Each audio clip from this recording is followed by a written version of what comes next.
Hi hello అండి అందరికీ. ఈరోజు స్పెషల్గా చికెన్కి ఏమాత్రం తీసుకొని క్యాలీఫ్లవర్ కూర ఇలా ట్రై చేసి చూడండి, చాలా బాగుంటాయి. కావాల్సినవి టమాటాలు, పచ్చిమిరపకాయ, ఉల్లిపాయ. ఇలా క్యాలీఫ్లవరు ఇలా కట్ చేసుకొని వేడి నీళ్ళల్లో వేయాలి. అప్పుడే నీట్గా ఉంటాయి. ఏమన్నా పురుగులు ఉన్నా కానీ చచ్చిపోతాయి.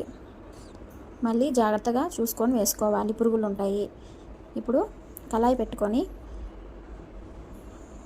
2 స్పూన్స్ ఆయిల్ వేసి,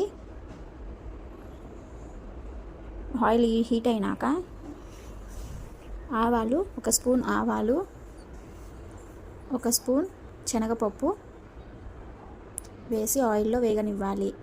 కొంచెం జీలకర్ర ఆయిల్లో వేగనిచ్చినాక టమాటాలు, ఉల్లిపాయ, పచ్చిమిరపకాయ ఆయిల్లో వేయాలి. కలితిప్పుకొని ఒక 10 మినిట్స్ ఉన్నాక క్యాలీఫ్లవరు, కట్ చేసుకున్న క్యాలీఫ్లవరు వేయాలి. ఇలా కలితిప్పుకొని దాంట్లో తగినంత 1 టీ స్పూన్ పసుపు,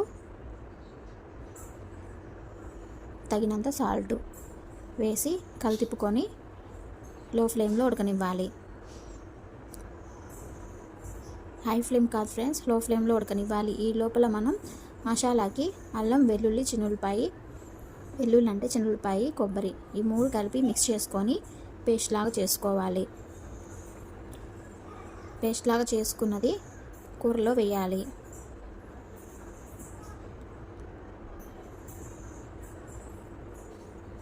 కూరలో వేసినాక కలితిప్పుకొని కూర మగ్గనివ్వాలి. మసాలాకి పట్టే అంతలాగా లో ఫ్లేమ్లో బాగా ఉడకనివ్వాలి. తర్వాత కొన్ని వాటర్ పోసుకోవాలి. వాటర్ వేసుకున్నాక తగినంత కారం వేసుకోవాలి. వేసుకొని కలితిప్పుకొని కొంచెం మసాలా పౌడరు, 1 స్పూన్ గరం మసాలా వేసి బాగా కలిపుకొని మూత పెట్టుకొని బాగా ఉడకనివ్వాలి. దగ్గరకు వచ్చేంతలాగా బాగా ఉడికితే చాలా బాగుంటుంది. మెత్తగా ఉంటాయి కాలీఫ్లవరు. బాగా కొంచెం గట్టిగా ఉంటే బాగోదు. దగ్గరకు వచ్చేంతలాగా ఉడకపెట్టుకొని ఫైనల్గా కొంచెం కొత్తిమీర వేసుకోవాలి.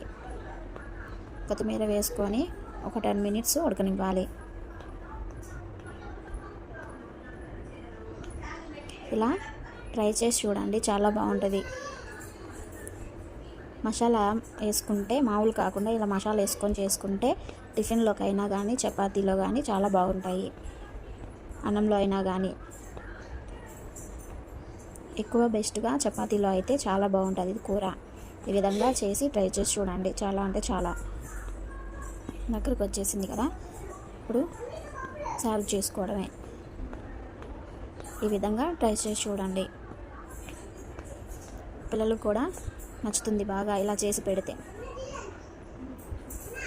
వీడియో కనుక నచ్చినట్లయితే సబ్స్క్రైబ్ చేసుకోండి. Thank you. బాయ్.